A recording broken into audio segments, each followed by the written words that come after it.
Is Deshaun Watson a quarterback that you should be buying in startup drafts? All that and more in this episode of the Locked On Dynasty Football Podcast.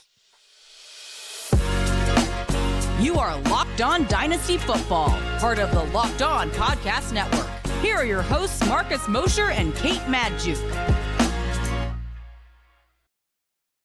Welcome back to the Locked On Dynasty Football Podcast, part of the Locked On Podcast Network. Thank you for tuning in. We'd like to thank you for making us your first listen of the day. Today's podcast is sponsored by BetterHelp. It's not a crisis line. It's not self-help. It's professional therapy done securely online, available to people worldwide. They've got a special offer for our listeners right now. Get 10% off your first month at betterhelp.com/lockedon. I am Marcus Mosher. You can follow me on Twitter at Marcus_Mosher. She is Kate Magdziuk. Follow her on Twitter at Kate Magdziuk. Kate, we finished the 2022 regular season. How you feeling this morning? I feel rejuvenated. I feel like we had a solid day of football. Not everything meant something in week 18, obviously, but there were some interesting games on the line. We got to see the Packers out of the playoffs, which just kind of, I feel like, renewed everybody's like humanity just a little bit. It was an interesting day of football, and I think we've got a lot of interesting football to look forward. I would say, I think the biggest downfall, Marcus, is that I'm not sure I'm overly excited about the playoff matchups that we have in store. There's a lot of stuff up in the air. They could be really good, but like quarterback injuries, like there's a lot of stuff up in the air that I don't know what to expect, but that's okay. Cause now that the fantasy season is over, we have dynasty startups. And so I think we got to talk about that a little bit today. By the way, I agree with you. There's not one game that I'm really jazzed about. The one outside of the Cowboys Bucks, for obvious reasons, is probably. Oh, are you a Cowboys fan? I don't know. It depends on the day. It's probably the long-haired quarterbacks of Trevor Lawrence and Justin Herbert playing against each other in prime time on Saturday. That's it. I hope their hair doesn't get tangled. You know, like the way helmets sometimes get tangled. Like, I hope they just don't have. They don't become interlocked. I agree with you. So, Kate, we're gonna do some dynasty startup stuff a little bit later in today's show, but we do have to recap some of the action that happened. And I want to look at some of the rookie quarterbacks. I thought Desmond Ridder played his best game of the season, 19 of 30, 224 yards, 2 touchdowns. That offense put up 30 points. He looked good. Like, he legitimately looked good. So I don't know. I don't know if this is changing your thoughts on him, but I was just excited to see him play well. I've always been, captain of the Desmond Ridder train. Like, that performance in week 18 was exactly what I wanted to see from him before this season closed out. Like, that is exactly what I needed as a human, right? Like, I just needed to see that he could make some competent throws, that this offense could run efficiently, right? And it moved, they were able to move the ball, and that is what I needed to see out of Desmond Ridder. But again, I mentioned this, I think, on one of our shows last week, that like, we need to remind ourselves that this is a guy that got literally no first team reps. Like, there wasn't a moment for Arthur Smith where it really seemed like Desmond Ridder was playing for the job at all. He started playing for the job once Marcus Mariota lost the job. Like, I don't think we should be all that surprised. Not every rookie quarterback can come in and be Brock Purdy, right? Like, some guys again had another big game yesterday. He did. But I think it's very encouraging. I think the biggest question, honestly, is after ending the season on a high note, I do think he gives the front office something to think about regarding their future at quarterback.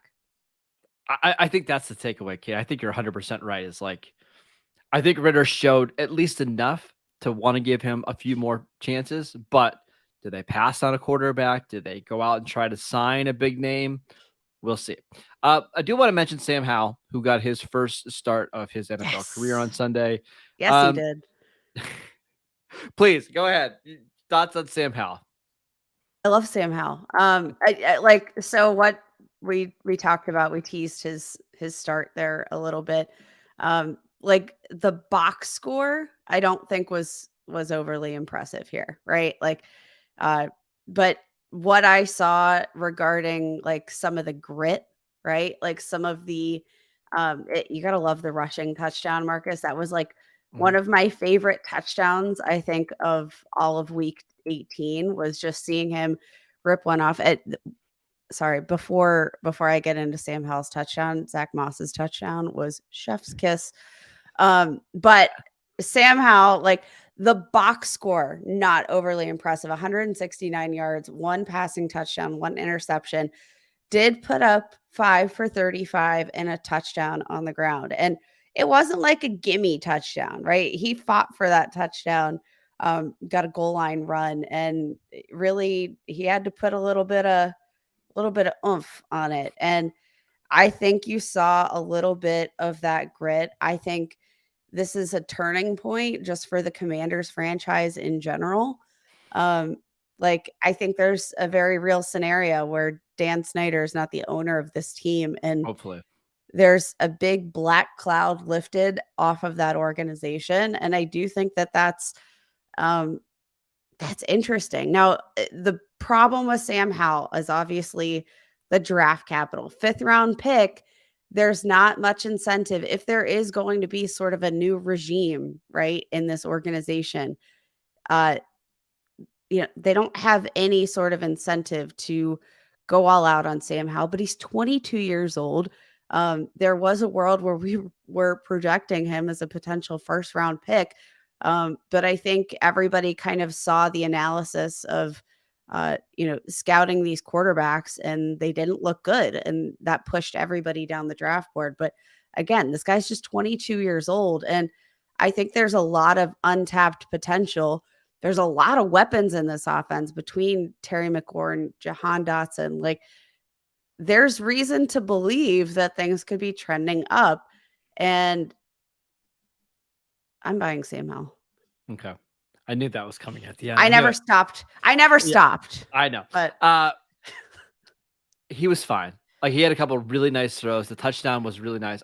What I think this does is I think this puts him clearly as the number 2 quarterback in Washington next year with a veteran that they add. Like, I still think it's likely that they add a Derek Carr type of quarterback and they sit Sam Howell and continue to develop him. Again, he's a 5th round pick. Like, those are guys that you hope develop into backups.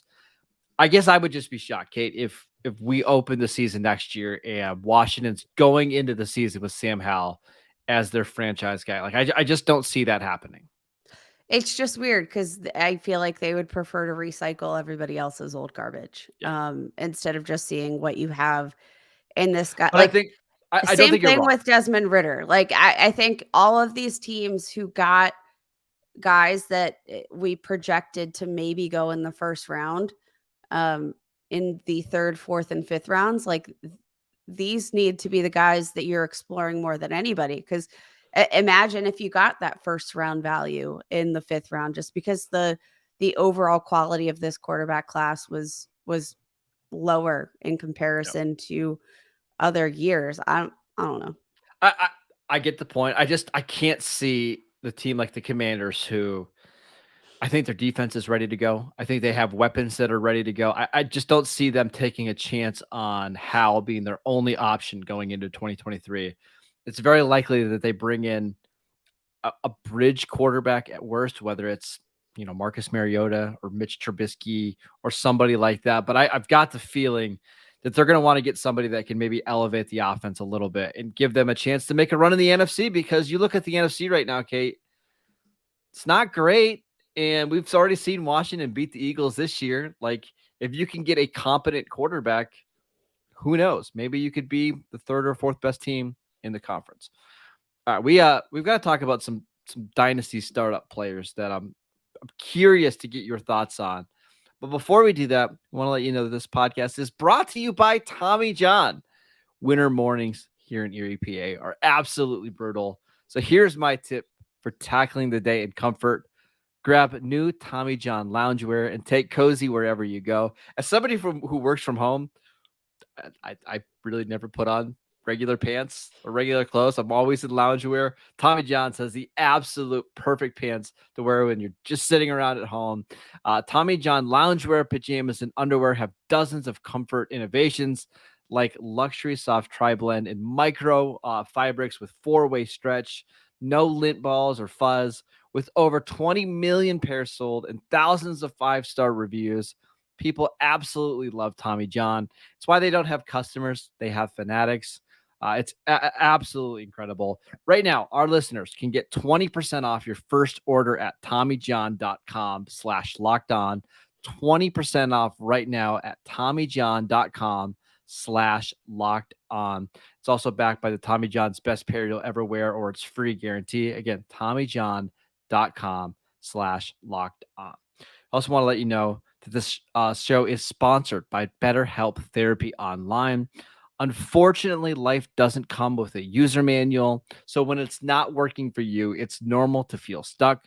Therapists are trained to help you figure out the cause of challenging emotions and help you learn productive coping skills, which makes therapy the closest thing to a guided tour of the complex engine called you.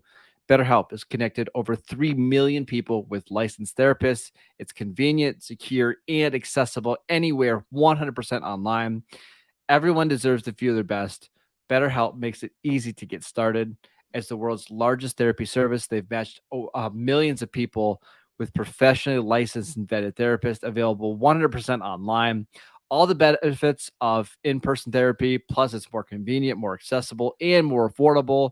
No waiting rooms, no traffic, no endless searching for the right therapist. It's absolutely perfect. Get unstuck with BetterHelp. Learn more and save 10% off your first month at betterhelp.com/locked-on. That's betterhelp.com/locked-on. All right, Kate, let's do some dynasty startup stuff. I've got a player from all 4 positions that I want to ask you about. I'm going to tell you where they're being drafted right now. You just tell me whether you're in or out. Okay? Got it? Got it. Pretty easy. First one, Deshaun Watson, QB 11.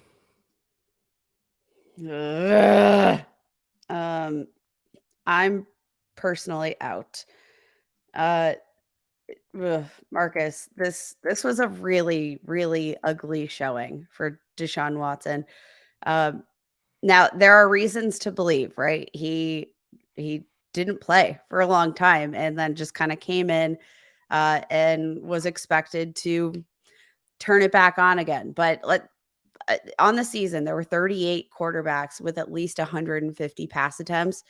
He had the 35th best completion rate, 33rd best passer rating, 65% of his passes were catchable. That's 31st in the league among those 38 quarterbacks.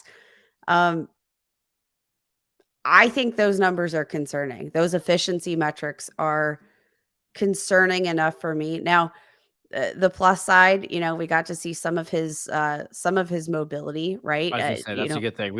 I think he rushed for at least 20 yards in all 6 of his starts.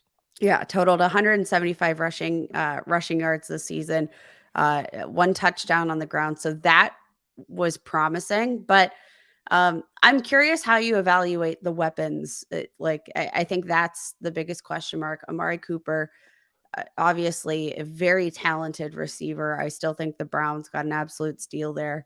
I think he's a capable wide receiver 1. David Njoku, I think, really broke out as a receiver this year. Looked multiple tremendous. Injuries. Yep. But the rest of the surrounding cast, I think, has question marks. So do you think Deshaun Watson's lack of efficiency was an indictment on the receiving weapons? Because it's not even like he had stellar weapons in Houston, right? He didn't have the run game wasn't nearly as efficient in Houston. This is a better team than he had in Houston, but he performed much worse. So here's my confused. Thought. He took a ton of sacks yesterday, 7 sacks. Didn't play all that well. Had 2 bad interceptions. Still made a couple of big plays. Did rush for 44 yards. Okay, kind of looking back at their schedule, look at their last 5 games and look at the defenses they played. Like you tell me which team has the worst defense. You ready? At Bengals, home Baltimore, home Saints, at Washington, at Pittsburgh. Like it's a pretty tough group of defenses he played there. A couple of those games in bad weather, especially the Washington game. I'm not making excuses for him. He did not play well, but I've got to believe that next year having a full off season that's hopefully for him and the Browns not as noisy as this one was. Actually being able to practice, actually having a full off season of knowing where he's going to be, working with the receivers. I think QB 11, especially with the uncertainty of the rest of the quarterbacks in the league, I think I probably am buying Deshaun Watson. I think that's fair. And I mean, looking at the market, right? Like we've already seen Deshaun Watson perform as a QB1. Again, I think I don't know. I think you're right. Does lead all quarterbacks. I want to shout this out as well. Leads all quarterbacks in percentage of sacks allowed. So, Marcus, if you want to explain that stat, you did it. Sure. You did it beautifully before. Yeah. Sacks can be kind of a noisy stat, right? Because sometimes your left tackle just gets beat and you can't do anything about it. There's other times where quarterbacks just hold the ball, and rather than just throwing the ball away and hurting their completion percentage or their yards per attempt, they'll just take a sack, right? That's what happened a lot with Deshaun Watson yesterday. He was holding the ball, trying to make big plays. He took a lot of sacks yesterday. I got to believe that's something that will be better as we get along. I think his mental clock will just speed up a little bit the more he plays. Yeah, I think you're right. As annoying as it is, I'm sorry. You've shifted. I get. Listen, let's just be shifted honest. The narrative. This is not a player that's you're going to be excited to have on your team. Like he's just not, right? But I do think, and that's part of the challenge for me. It is which 100% understandable, right? So part of my philosophy, and again, like this is not a strategy that's going to help you in high stakes leagues, but I tend to roster players that I want to root for, and which is that makes fantasy the game football more should be fun. fun. I say fantasy football should be fun. So, if you want to just say, "Hey, Marcus, you're dumb. I don't want to have Deshaun Watson on my team," I get it. I understand, but from a stat standpoint, yes, he's probably a guy that's being ranked a little bit too low. Especially for the financial implications as well. Correct. There's not many quarterbacks in the league that have his kind of job security, right? Like with Cleveland giving up all these assets and giving him a fully guaranteed contract. Yep. There is some value to just knowing I have a starting quarterback for a team that should have a good offense for the next 3-4 years. Next player, Ramondre Stevenson. He is currently RB12 on Dynasty League football. Overall, 36. He's being drafted as a 36 player in startup leagues. You in or you out? I'm in. I'm really kind of shocking myself here. I'm in. I think there are a lot of question marks regarding the team, regarding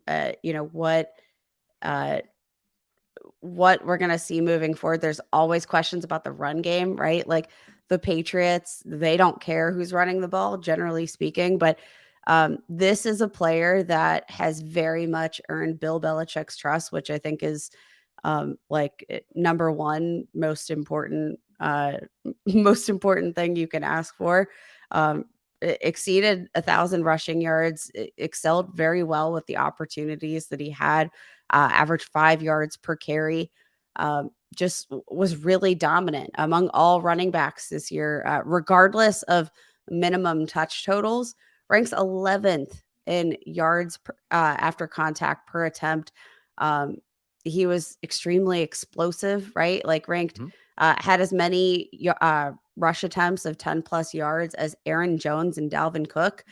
Like this is a guy that I think did a lot with the opportunities that he was given, and was utilized really pretty heavily as a receiver. I'm 100% in. And I think that what we saw out of him, given the opportunity, You can only expect more going forward, but he's got to clean up the fumbles. That is a big issue. Yep. I also think there's some positive touchdown regression that's going to come. Kate, like he had 280 touchdowns this year and 280 touches and only 6 touchdowns. I think with Damian Harris, who is going to be a free agent this year, I would be shocked if New England brings him back. I wouldn't be surprised if Stevenson kind of grows into that, goal line back. I'm in. Going into year 3, I'm in. Yeah, I think that's 100% valid. Now, do you think, given maybe Damian Harris's injury history this year, I would not be surprised if that forces his free agency value down a little bit. Oh yeah.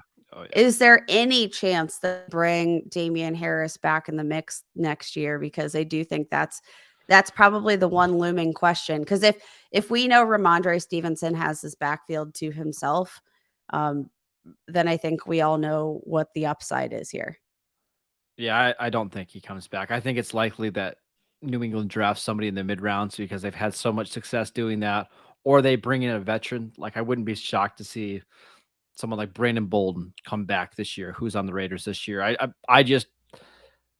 wouldn't be surprised if Harris decides to go somewhere else where he can get more consistent touches. And I think he's good enough to get those. Like, I think he's a pretty decent player. But yeah, I think Stevenson's absolutely a buy. Got 2 more players for you, Kate. But before we do that, I want to tell you about the Ultimate Football GM app. If you've ever dreamed of becoming an NFL GM and managing your football franchise, then we have just the game for you. It's the mobile game, the Ultimate Football GM. You manage every strategic aspect for your team. You play through the season and lead your team to glory.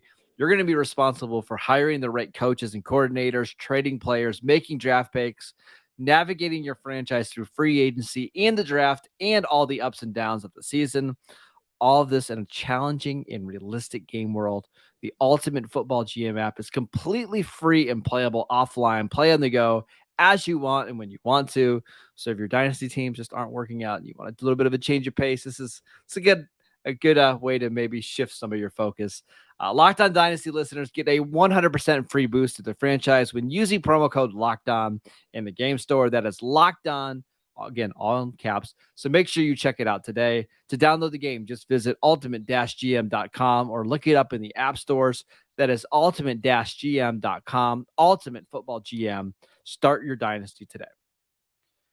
Okay, 2 more players. Let's go with the wide receiver. Elijah Moore, currently being drafted as wide receiver 38. I'm in. I'm all in.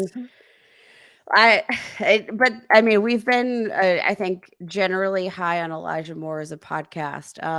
But it hasn't come to fruition, right? Back-to-back seasons, hasn't done much. Last season had 3 top 12 weeks, 0 in the 2022 season. He hasn't played one single game in 2022 where he was a wide receiver 2.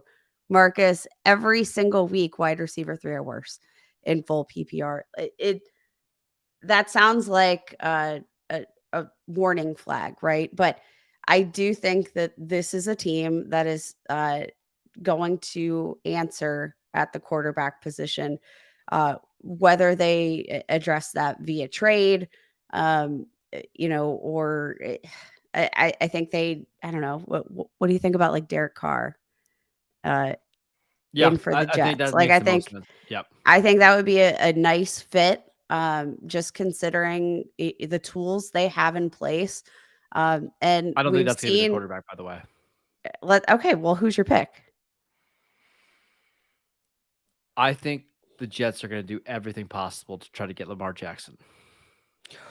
Wow. Would that be fun? That would be that would be pretty interesting. But Elijah Moore, I think once he gets a capable quarterback, that run we saw at the end of 2021, I think that showed his upside.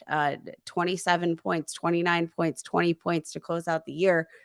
The issue, he's had a lot of issues this year, but I do think when they address the quarterback position, things are going to calm down a bit more.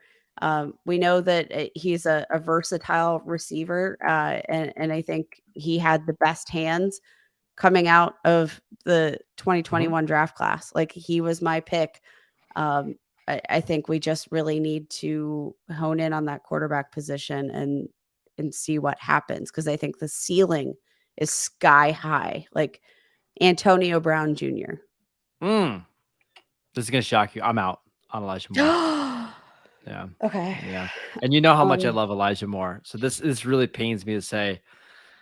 I don't see any way that he returns that value at wide receiver 38 with the Jets. Now, maybe something happens this offseason. Wide receiver 38, Mark. Like, that is I know. bottom of the barrel, I know. considering the upside. I know. So explain yourself.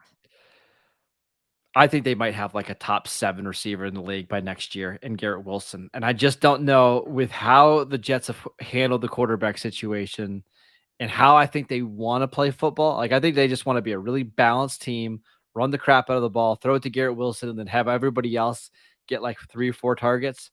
I don't know if he's ever going to get the target share there to be a usable fantasy player unless he gets traded.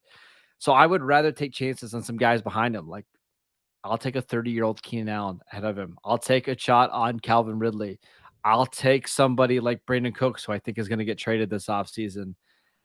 How about one of the most interesting names in this range for me, Gabe Davis. I'll take Gabe Davis? Yeah, I take Gabe Davis all day over Elijah Moore. Again, this is coming from like Elijah Moore truth or number one right here. I just, with the way this season, Sky Moore. Which more do you want? Sky Moore, gosh. Elijah Moore? Elijah Moore, but that's just based on talent, I think. Okay. Yeah. All right, last one. That's a shame. I know, it is a shame. Good trade from Cowboys. Next one, Darren Waller, tight end 10. Oh, tight end 10 I'm buying. Like, yeah, feels there's obvious, right? It feels like there's no risk here whatsoever. He's 30 years old. That seems to be the risk. But I mean, Marcus, this is going to be a team that obviously we're prepping for a quarterback shakeup. There's not a lot of tight ends that you can rely on. It's Mark Andrews, it's Travis Kelce, it's George Kittle, and maybe TJ Hawkinson. And then the rest is kind of a wash, but right. Like, when you have a healthy Darren Waller, he produces. And I think we really need to stop, like counting out older players for Dynasty, because these are the guys that win you their leagues. In the games he played this year, 5 performances as a tight end 1. That is 5 out of 8 weeks he performed as a tight end 1. And he's so safe. He's so capable as a receiver. He's such an integral part of this offense. I don't see any reason to not buy at that value. I'm going to tell you 2 reasons why you should buy, for wildly different reasons. Number 1, I think the Raiders are going to try to get Tom Brady this offseason. I really do. I think that's their number 1 target. And Tom Brady with Darren Waller seems like a good fit. So that's the reason I'm buying. If that doesn't happen and the Raiders strike out and they get a rookie quarterback, I think there's a good chance Darren Waller could get traded. The Packers have been sniffing around forever. The NFL, I can report this now. We're far enough. In the Devontae Adams trade, the Packers and Raiders sent over a trade to the league, which included Darren Waller as part of the Devontae Adams package. But the NFL said you can't trade a franchise player for a franchise player, which is weird. Interesting. Packers tried again to trade for him at the deadline, couldn't quite get it done. I think there's some teams that are sniffing around Darren Waller, trying to get him off the Raiders. So even if that's the case, he's going to be going to a situation, to a team that knows how to use him and is actively seeking to get him targets. Acquire him. Yeah. Wow. I'm buying Darren Waller. Interesting. I'm almost more interested to hear about this. Can't trade a franchise player for a franchise player. You can't trade a player on a franchise tag for somebody who was recently on a franchise tag, as I guess the rule. Interesting. You can only trade for draft picks. That's what I've learned. The NFL is so weird. I know. So Devontae Adams was on the franchise tag. He could only have been traded for draft picks, which is strange, but it is what it is. That's it for today's show, Kate. How was that? That was good. All right. It makes me want to go do a Dynasty startup. Yeah, I know. Oh, that sounds Scratch the itch. All right. Thanks for making Locked On Dynasty your first listen today. For your second listen, check out the Locked On NFL podcast, bringing you the local insights you love to the national spotlight with daily conversations on the biggest NFL stories. Locked On NFL, available on YouTube and wherever you get your podcasts. All the same places that you get the Locked On Dynasty podcast. Check us out on YouTube. Go follow Kate on Twitter at Kate Magdziuk. Also, go check her out on the Gaming Society. I'm at Marcus _Mosher. We'll see you guys next time.